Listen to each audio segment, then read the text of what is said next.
નમસ્કાર વિદ્યાર્થી, સ્વાગત છે તમારું ફરીથી આપણી YouTube channel study with general એક નવા વિડીયો સાથે. તો વિદ્યાર્થીઓ, હવે આજે આપણે જોવાના છે સ્વાધ્યાય 14.1ના દાખલા નંબર 10, 11, 12, 13. વિદ્યાર્થીઓ, આપણે શરૂઆત કરીએ દાખલા નંબર 10થી. દાખલા નંબર 10 આપણો શું કહે છે? દાખલા નંબર 10ની રકમ તમને સ્ક્રીન પર જોવા મળશે, જોઈ શકો છો તમે કે એક ગલ્લામાં 50 પૈસાના 100 સિક્કા. આપણે અહીંયા લખી દઈએ 50 પૈસા, પૈસાનું એટલે કે અહીંયા આપણે પી લખી દઈએ. 50 પૈસાના કેટલા સિક્કા? તો 100 સિક્કા. પછી આપણને કીધું છે 1 રૂપિયાના 50 સિક્કા, તો અહીંયા આપણે લખી દઈએ 1 રૂપિયો અને એના 50 સિક્કા. પછી આપણે આપ્યું છે કે 2 રૂપિયાના 20 સિક્કા, તો લખી દઈએ 2 રૂપિયાના 20 સિક્કા. હવે આગળ આપણને શું કહે છે કે 5 રૂપિયાના 10 સિક્કા, 5 રૂપિયાના 10 સિક્કા.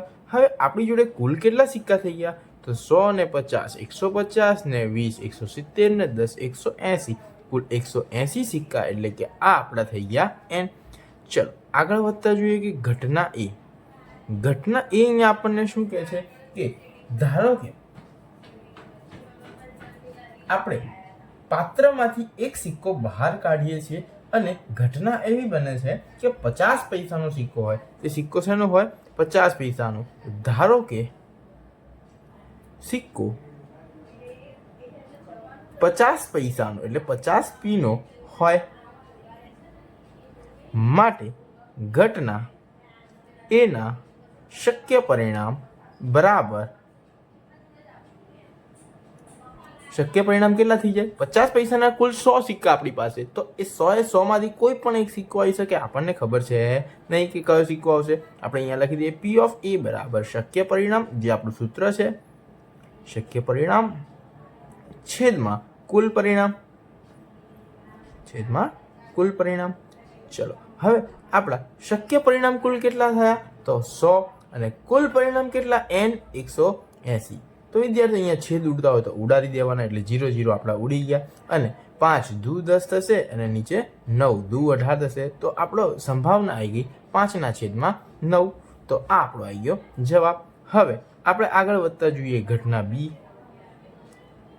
ઘટના બી આપણને શું કહે છે કે ધારો કે માની લો એક સિક્કો બહાર કાઢવામાં આવે છે અને તે સિક્કો ₹5 નો નહીં હોય. શેનો નહીં હોય? 5 નો નહીં હોય. ધારો કે 5 રૂપિયાનો સિક્કો ન હોય.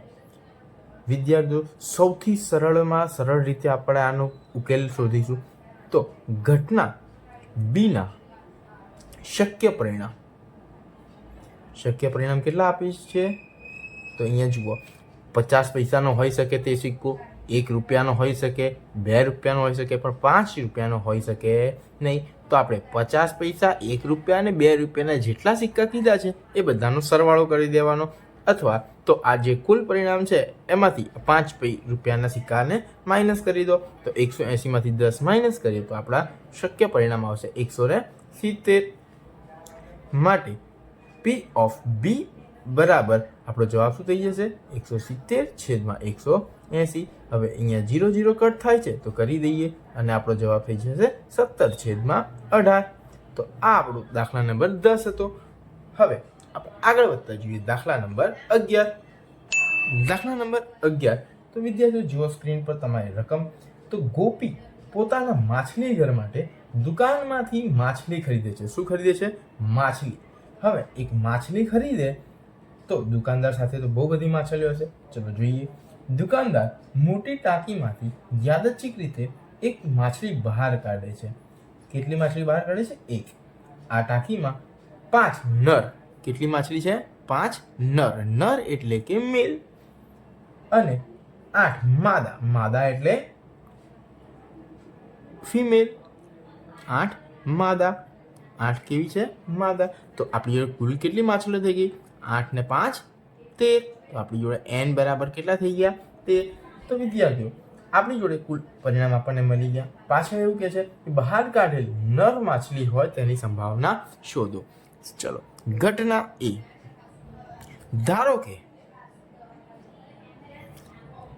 બહાર કાઢેલ માછલી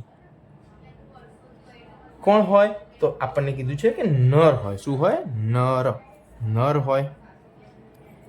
માટે ઘટના બીના શક્ય પરિણામ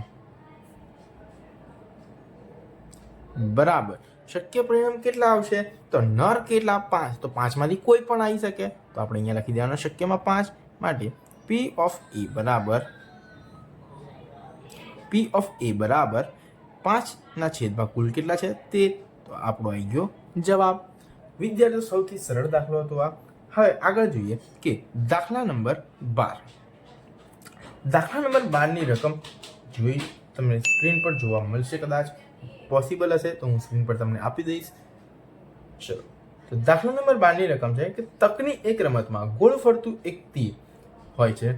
તે 1 2 3 4 5 6 7 8 માંથી કોઈ એક સંખ્યા પાસે નિર્દેશ કરતું અટકે છે અને આ સમસંભાવી પરિણામો છે. સમસંભાવી પરિણામ એટલે કેવા પરિણામ? કે જે દરેક પરિણામ છે તે આવવાની સંભાવના કેવી હોય? સરખી હોય. અહીંયા આગળ જે 8 ભાગ હશે એ 8 ભાગ સરખા હશે, એમાં કોઈ વધારે કોઈ ઓછું હશે નહીં. તો આપણી જોડે n બરાબર કેટલા થઈ ગયા? 8. કયા કયા પરિણામ હોઈ શકે? 1 2 3 4 5 6 7 અને 8. હવે આપણને ઘટના એ શોધીશું. પહેલા તો ઘટના એ શું કહે છે? ધારો કે, જોઈ લઈએ આપણે. તો ધારો કે તે 8 તરફ નિર્દેશ કરે. શું નિર્દેશ કરે? ધારો કે 8 તરફ નિર્દેશ કરે. શેના તરફ નિર્દેશ કરે? 8 તરફ નિર્દેશ કરે. માટે ઘટના એના શક્ય પરિણામ બરાબર. ચલો, 8 તરફ નિર્દેશ. તો અહીં 8 કેટલી વખત છે? એક જ વખત. તો આપણે શક્ય પરિણામ પણ એક આવશે. માટે P of A બરાબર 1/8 આપણો આવી ગયો જવાબ. હવે ઘટના બી તરફ જઈએ આપણે. ઘટના બી આપણને શું કહે છે? કે ધારો કે અયુગ્મ સંખ્યા તરફ નિર્દેશ કરે. ધારો કે અસંખ્યા તરફ નિર્દેશ કરે. ચલો, માટે ઘટના બીના શક્ય પરિણામ બરાબર. ચલો, હવે શક્ય પરિણામ કેટલા થાય? તો શક્ય પરિણામ અહીંયા આગળ તમે જો અયુગ્મ, અહીંયા આગળ મેં અસંખ્ય લખી દીધું અયુગ્મની જગ્યાએ. તો અયુગ્મ સંખ્યા તરફ નિર્દેશ કરે. અયુગ્મ સંખ્યા એટલે શું? અયુગ્મ સંખ્યા એટલે એકી સંખ્યા. કેવી સંખ્યા? એકી. તો એકી સંખ્યા અહીંયા કેટલી છે? 1 3 5 અને 7. તો કેટલી થઈ ગઈ? 1 2 3 અને 4. તો આપણા પરિણામ કેટલા થઈ ગયા? શક્ય 4. માટે P of B બરાબર 4/8. તો આપણે છેદ ઉડાડી શકીએ છીએ. 4 દુ 8. તો 1/2. ચલો આગળ વધીએ. જોઈએ ઘટના સી. ઘટના સી આપણને શું કહે છે? કે 2 કરતા મોટી સંખ્યા તરફ નિર્દેશ કરે. ધારો કે 2 કરતા મોટી સંખ્યા તરફ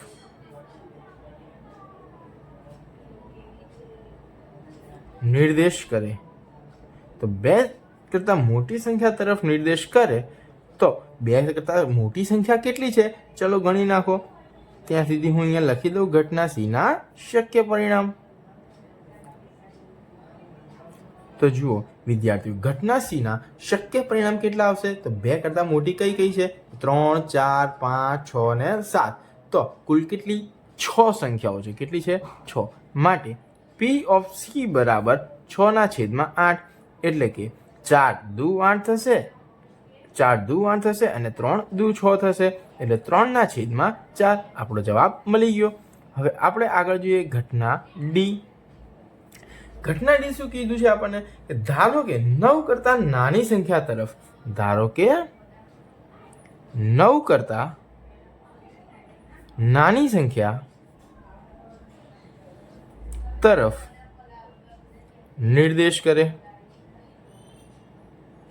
ચલો, હવે 9 કરતા નાની સંખ્યા તરફ નિર્દેશ કરે એના માટે આપણે એના શક્ય પરિણામ જોઈ લઈએ. ઘટના ડી ના શક્ય પરિણામ બરાબર. ઘટના ડીના શક્ય પરિણામ કેટલા થશે? તો જુઓ, 9 કરતાં નાની તો બધી સંખ્યા 9 કરતાં નાની જ છે સર. તો બધી લઈ લો તમે. તો 8 એ 8, તો P ઓફ D બરાબર 8/8. તો 8 એકા 8, આપણો જવાબ આવી ગયો 1. આની સંભાવના કેટલી મળી આપણને? 1. ચલો હવે આપણે જોઈશું દાખલા નંબર 13. દાખલા નંબર 13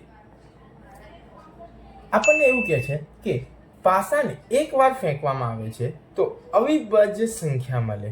કેવી સંખ્યા મળે? અવિભાજ્ય. હવે પાસાને એક વખત ફેંકીએ તો આપણને કુલ પરિણામ કેટલા મળે? 6. કયા? 1, 2, 3, 4, 5 અને 6. માટે તો સૌથી પહેલા આપણે શોધીએ ઘટના એ. તો ઘટના એમાં આપણને શું કીધું કે અવિભાજ્ય સંખ્યા મળે. ધારો કે અવિભાજ્ય સંખ્યા મળે.